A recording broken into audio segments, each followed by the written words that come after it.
Good evening, ladies and gentlemen. How are we getting on? Welcome to a brand new Fallout 76 news video. And we're going to have a little chat about the Expedition's arrival on the public test server at the moment, as there's a few ups and downs to talk about and a couple of new snippets of information as well. So, let's jump into it.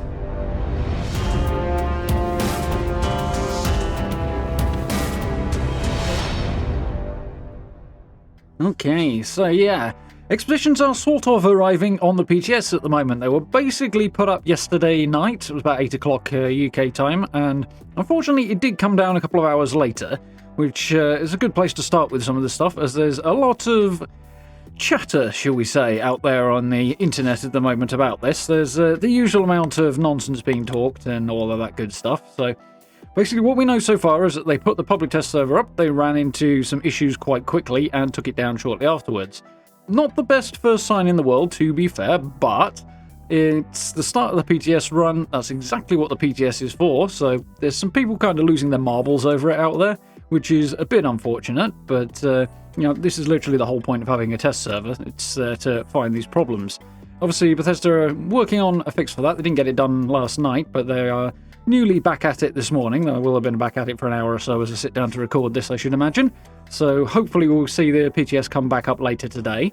So as for exactly what's going on, we don't really know. Bethesda haven't said. There is a rumour going around that is quite hilarious, so we'll have a talk about that. But for right now, Bethesda haven't said, so it really is just a rumour. So I wouldn't set too much stock in it. But basically what people are saying, supposedly, is that the problem is that although expedition leaders are fine, other teammates are falling out of the vertibird on the way to the pit. Which, first up, that's hilarious if that's true. No idea if it is or not, but as bugs go, that's absolutely hilarious. I love it. Secondly, people talking about whether or not they should have discovered this first. My personal thought is, if it came up in testing, they will have discovered it. There's no way they would have missed something like that if it came up at all. If it didn't come up at all, what can they do, really? There's nothing they can do to fix a bug that they don't know exists. So, PTS doing what it's meant to do, finding problems, and they're working on fixing it. Obviously, the other possibility is it did come up, they fixed it, and then it popped up again, because we know that happens on occasion. In that case, well, they found it again, and they're fixing it again, which would probably mean it would take less time to fix, hopefully, but we'll see. Either way, Bethesda are obviously hard at work at it. I've got to admit, I do love the potential visual image of a vertibird taking off, setting off towards the pit, and then players just going through the bottom of it, falling to their demise. It's quite a hilarious image as far as bugs go, but yeah, obviously does need fixing, so hopefully that's sorted soon. As I say, that may not be what's going on at all. It's just an internet rumour at the minute. It could be absolute rubbish, but it's sufficiently entertaining. I thought I'd mention it anyway, so fingers crossed Bethesda will get that sorted out fairly soon, and we'll have the PTS back up hopefully in the next few hours, but we'll see. Obviously, they'll be on it as fast as they can. A lot of the stuff that's being said out there at the moment is the usual clickbait stuff as well. There's a lot of nonsense. There's a lot of people immediately who thought it was going to be something else. God knows how. There's plenty of information out there. Or wanted it to be something else and are immediately spitting their dummies out over the fact it isn't. That's going to happen with every update anyway. That's all out there. And obviously there's the usual jump on the give Fallout 76 crap bandwagon that's floating around out there as well. So in terms of what the gameplay's like and stuff like that, I'm not actually going to comment on any of that today. Don't want to add to all of that negativity and rubbish that's out there. There are some opinions out there of the few people who did get their hands on it briefly, but obviously secondhand, I can't rely too much on that, and I don't want to try and form an opinion based on something that may have absolutely no bearing on my own experience when the time comes. So, what I'm going to do is wait until they bring the PTS back up. I'll jump in when I get the chance and get some footage, get some actual hands-on experience with it, and then I'll do a first impressions thing and talk about what I think based on that first quick look and stuff, and then we'll do perhaps a bit more of a deep dive after that and look into specific bits and pieces further on. So we'll actually wait until I've actually got something solid to base an opinion on before we do that. So, we do also have here a set of patch notes, which have a whole bunch of stuff on expeditions. Some of it is new stuff, some of it is stuff we've seen before. So I'll focus more on the new stuff, because I went over a lot of what's covered in this in a video the other day. So I will link that up in the corner if you want to check that out. I'll link it down below as well, assuming I remember to. So I would recommend checking that out, because it goes over basically what expeditions are, how they work, so on and so forth, in a fairly general way. a lot of which is repeated here, but we'll talk about the new stuff more than anything else. And there's a couple of non-expeditions changes that are also listed on here as well, so definitely going to have a look at those too. So, we've got the same old picture that we saw last time as well at the top there. First off, Expeditions, PTS highlights and update log. So this is available on Bethesda.net. I will link it down below as per usual. It's basically the patch notes. It's also the patch notes set that they will update going forward with each update to the PTS as well. So if you want to see what they change, come back to this one. It'll be down at the bottom of the page. So, we've reopened the public test server to share a very early look at our upcoming Expeditions feature for Fallout 76, which is currently planned for release later this year, probably September. We hope you'll join us to lead your own expedition, travel to the pit for your first mission, and then share your feedback and bug reports with us in the Discord server. Please make sure to revisit this post regularly as we plan to add highlights from each new PTS update we release over the course of playtesting. So there we go. Little reminder here, join playtesting by migrating to Steam. So, yeah, Bethesda Launcher has now been shut down. If you are, or were, playing Fallout 76 or any other game, frankly, through the Bethesda Launcher, you won't be able to log back in now until you transfer over to Steam. You can still do that. You won't get the bonuses, but the transfer system's still in place. So, if you haven't done it so far and you would like to play any of those games again, then jump into Bethesda.net and do that. All the information's on here. I've got videos on that topic as well if you want to check those out. And, yeah, it's pretty simple. So, nice little reminder there. So we get into the expedition stuff. A lot of this stuff is stuff we've seen before in the previous video, as I say. There's a little overview here. We'll talk about, basically they recommend level 50 plus for the best experience there. We knew this was going to be high level content, end game content. The whole roadmap this year is basically end game content. That's what they're focusing on, which is great because we've been saying for a goodly long time that we need a lot more end game content. So that's the theme of the year. And it also explains exactly why expeditions are what they are and why they are repeatable content. Obviously, there are some comparisons being made with daily ops, and it's, from what I hear, an iffy comparison, so I wouldn't read too much into it, but obviously both things are repeatable. It's endgame content, they kind of have to be repeatable, much like with any other MMO. I'd say 76 is really an MMO, but if your endgame content isn't repeatable, then you're going to go through it, you're going to finish it, and you hit that "I've finished it" wall. So it kind of has to be repeatable, which does kind of create that certain element of grind and so on, but it's somewhat unavoidable, I think, so not too surprising there. See, this is kind of functioning sort of like raids do in other MMOs. Obviously, it's very different. It's Fallout, it's Expeditions, different names, different styles, but functionally, in terms of its place in the larger ecosystem of the game, that's kind of what they're doing.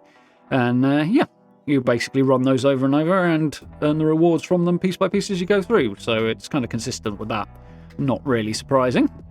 So we've got the Responders back. That's one of the big things. They are the faction that is involved in this. It's not the same old group as before because they did not survive the attack from the Scorched on Morgantown Airport, but rather a new group of people who've come into Appalachia afterwards have stumbled across the Responders in much the way the players do, and thought, yep, we like what they were doing and we want to kind of recreate it and embody the spirit that the original Responders had. So this is kind of the new Responders, I suppose. So not a huge amount there. There's an interesting point here, though. Along the way, you'll learn about the Responders' goals, earn their trust, and gain access to expeditions. This kind of sounds like there's a lot more to it than I think there is. Obviously, I'll see when I play it, but there's probably just, or at least what it looks like from this, is a small lead-in quest to introduce you to this new group, and then you get into the rest of it. As for learning about their goals and earning their trust, well, you can talk to various new NPCs and learn about what they're doing, so that's that. Earning their trust is an interesting thing. It could just be a reference to the new currency, the stamps thing, that you earn their trust by collecting these stamps to show your commitment to the group, and then they will let you turn those stamps in for the new expeditions-based gear and stuff. So it could be that, but it's also possible that there might be a bit more going on and you have a faction reputation to earn with them as well, which would be cool. They could embrace that and do something interesting with it, much like they did with the Settlers and the Raiders over at Crater as well. So again, I'll see when I actually jump into the game in hopefully the next few days, but I'd say it's an interesting possibility that wasn't mentioned last time around. So, fuel up and take flight. So the first thing we've got to do is fuel up the vertibird so that we can get off to the pit. And to do that, there are 3 daily quests that you can take on each day. Basically, they'll reset once a day, and in order to launch an expedition as the leader, you must have completed those 3 daily quests. Basically, the way they're going to work, a little more information here, is that one of them will grant you 50%, and the other 2 will grant you 25% a pop. Basically, the end result's the same as if they were doing it at a third, but I'm guessing there's some funny maths thing going on with why they didn't go with 33.3 recurring for each of them. And it's probably just easier for the game to manage 50% to 25s, I guess, to equal the 100% charge on your battery. But basically, to launch an expedition, you need to charge up the battery by doing 3 daily quests. They will vary a little bit. They send you out somewhere in regular old Appalachia, where you find the necessary materials to recharge the ultrasight battery for the vertibird. Then you can launch the expedition. If you are not the team leader and you are just part of a group with somebody else, they have to have the vertibird charged, but you don't. So you'll only be able to launch 1 per day yourself, but you'll be able to join a group with other people as many times as you like. So you can hold a maximum of 100% ultracell charge at a time, ultracell being the battery for the vertibird, and all of it will be consumed when you begin an expedition. So yeah, basically you do those 3, it gets you up to 100%, you do your expedition, start over.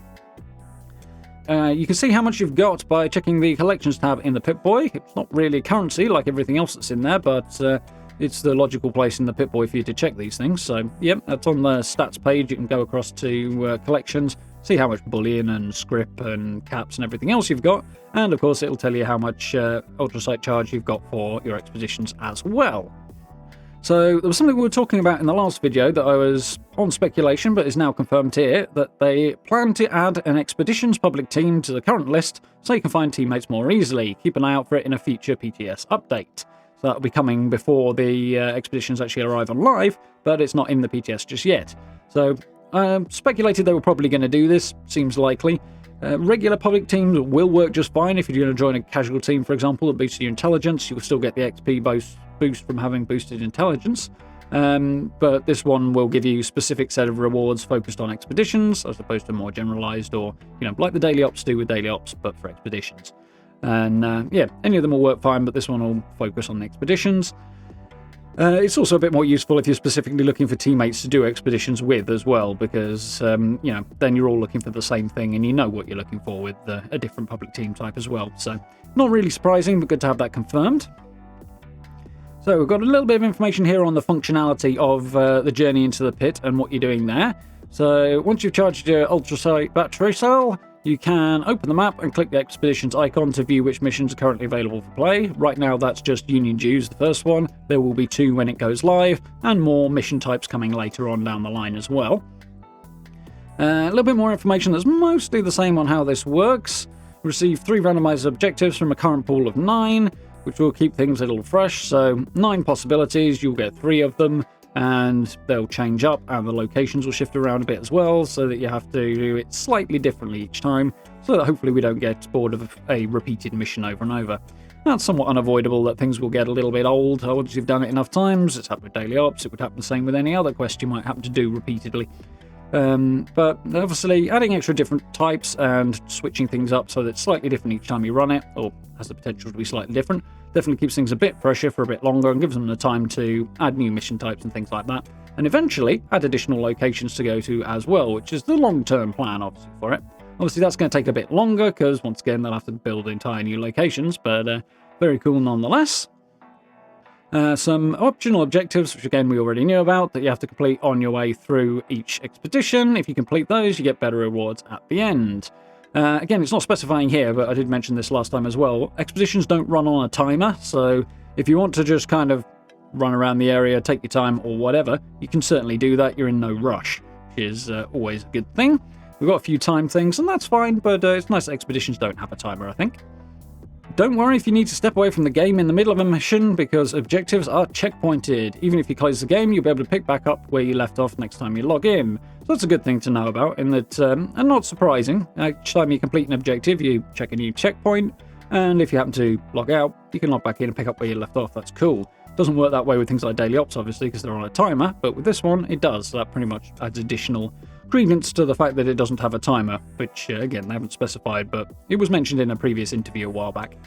It was also suggested that if you want to leave your expedition, go back to Appalachia, potter around in your camp or whatever, and then go back into your expedition, that you can do that. There's nothing here to confirm that or deny it, really. but it has been mentioned in the past as a thing, so I'll have to keep an eye on that when I actually get my hands on Expeditions. However, it is also conceivable that that feature didn't work out and they may have had to pull it. Possibly. But again, there's nothing to say either way, so we'll wait and see on that, but it's perhaps something to be aware of in the back of your mind. That's the way things go sometimes. Hopefully they didn't, but we'll see. So, reaping your rewards. Most of the stuff is PTS stuff here. It's basically the rewards are working the same way. We'll have to have a look at what the rewards actually look like. You're basically going to get these new currency stamps. You're going to take that back to Giuseppe, a chap at the White Springs, and when you've got enough, you'll be able to buy rewards from him. Much like with Regs and the gold bullion system, but just a new one in a new location. Yeah, other than that, there's basically nothing particularly new here to have a look at, so we'll drift on by that. You can obviously pause at whatever point you like and have a quick read if you'd like to, but it's basically what we covered in the previous video, which I'd recommend checking out as well. So, that's basically all the Expeditions stuff. Additional improvements down here. This is some new stuff that is besides Expeditions that are going into the PTS for us to test out. I'm kind of surprised it needs much testing, this, but, you know, in general, testing things is a good thing. So, in this PTS playtesting phase, we've included some adjustments to the starting experience for dwellers who are taking their first steps out of the vault. So I don't know about you guys, but I've certainly noticed a regular stream of new level 1 characters emerging from Vault 76. Obviously, some of those will be players who've played for a while starting a new character, something I've done recently. Check that one out, we're doing a new playthrough if you want to have a look. And some of them will be new people coming in. Obviously, the game goes on sale quite regularly. People pick it up because, you know, they were put off in the early game perhaps, and then have finally decided to pick it up. And of course, it's on Game Pass as well, so you get people playing it through there as well. So there's a constant stream of new low-level players coming in. And they're tweaking that early game experience, which is interesting. I have kind of mixed feelings on this. I don't think it's a massive thing really for most people, but it's interesting nonetheless. So the following changes should help players feel more prepared as they begin their journeys into Appalachia. Dwellers will now receive the following items as they exit Vault 76. One 10mm pistol with 200 rounds, a combat knife, 5 grenades, a light leather torso armor, one small backpack. Players will still need to find and learn the plan in order to craft it. So this is the same one you get from, spoiler, Morgantown Airport, but you won't be able to craft it, you'll just be given one.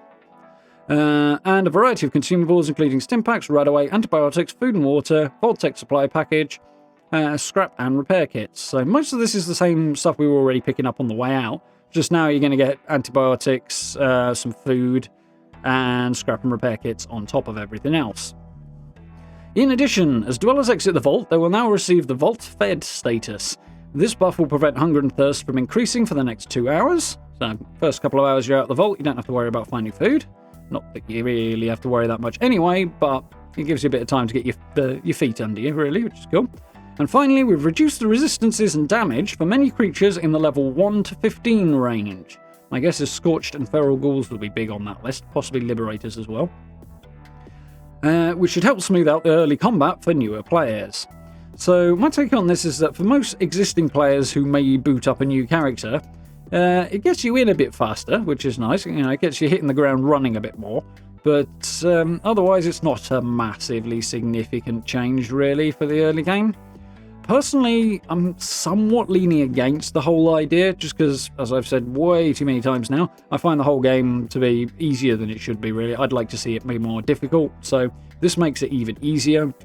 You don't get that I've just been kicked out of the vault with nothing but the shirt on my back and a boot print on my butt kind of vibe anymore. Or you won't come September anyway. Which is, I don't know, I kind of like that, and there's a whole joke around it when you run into your first couple of characters outside the vault as well, your first couple of NPCs. So you're kind of losing that, which is unfortunate. I hope they update the dialogue options for it, otherwise that's going to be weird.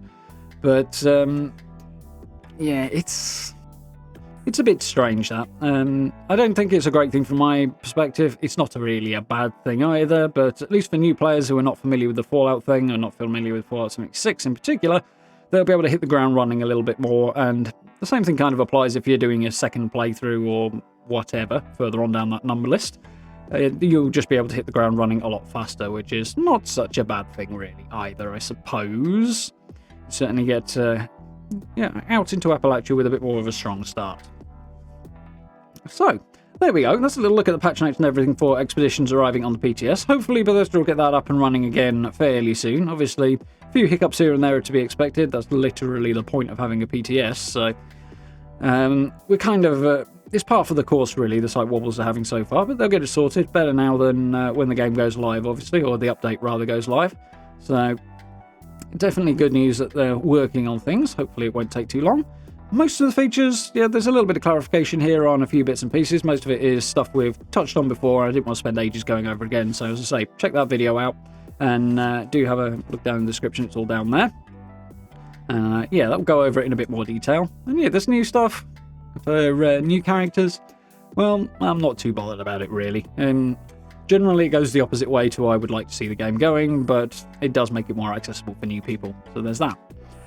So, interested to hear what you guys think. Do drop the comments down below. Always appreciate the input. While you're down there, you can find social media links, merch store, and channel memberships down in the description as well, alongside, of course, like button and sub button and everything else. If you'd like to hit those, I very, very much appreciate it. Very much helps out, really supports the channel.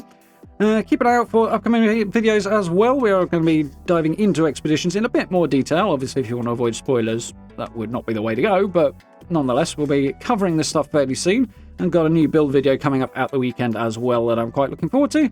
And of course, we are live streaming too. We're playing Fallout 76. We've got a new character on the go with a new challenge run. No camp, no survival tent, and no fast travel. So it's been an interesting one, and I've changed some of the lighting settings and stuff, so it's quite fun. It's a little bit different, so I do hope you join us for that. And of course, Mass Effect 3 on the go as well, which is good fun too. I'm having a lot of fun with that. Get me in the mood for Starfield when that comes out at the end of the year. So, if you get a chance, do join us for those. But for now, thank you very much for watching, and I look forward to speaking to you all very, very soon.